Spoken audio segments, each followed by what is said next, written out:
Hi everyone, so this is Paratrooper 2, Amanda. So I kind of wanted you to see my little rock studio and kind of see what I've been up to. So for me, the beaches are just as important as the rocks.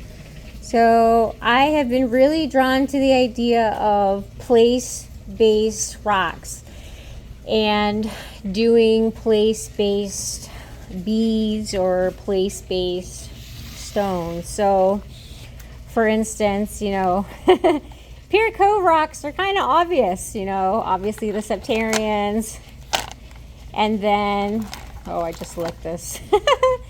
the fossils, the death plates, whatever you want to call them. I haven't been able to get away from the idea of keeping everything kind of sorted by the area. Now with some of them I have. So like someone told me about Dreamy Jasper. So I've called them these hour rocks. So these are those beautiful jasper colors that are those beautiful, beautiful purples. Here, let me do this instead. Beautiful, beautiful purples and yellows. And someone in one of the chat groups called it Dreamy Jasper, and I just fell in love because that is like the perfect way to describe these. A lot of times they're very transparent, they're very muted and light.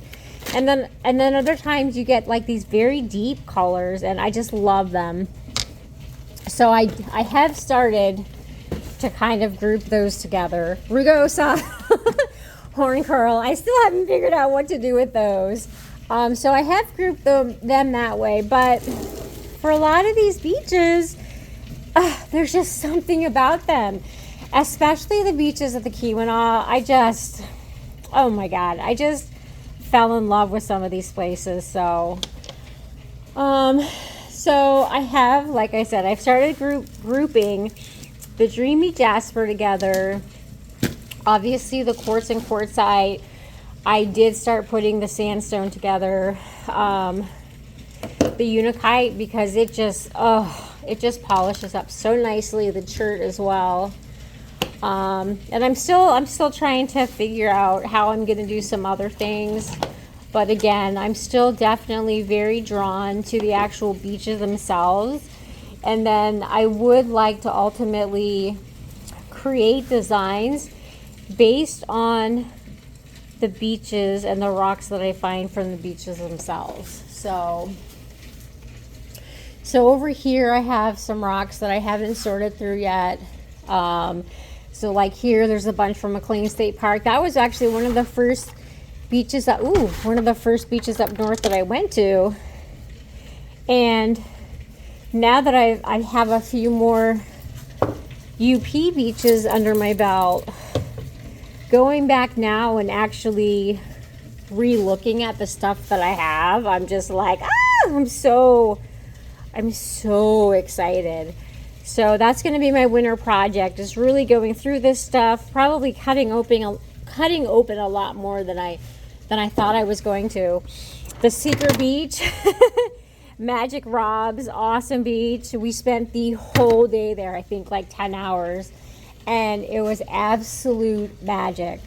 So I did do a lot of shaping and cutting earlier this summer.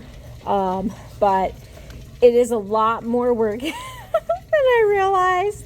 So I do have a substantial workload for this winter. So, and then of course, a lot of the stuff from the Keweenaw is very, it's muddy. It's compacted mud. So for a lot of it, I'm not quite sure how it's going to hold up as jewelry.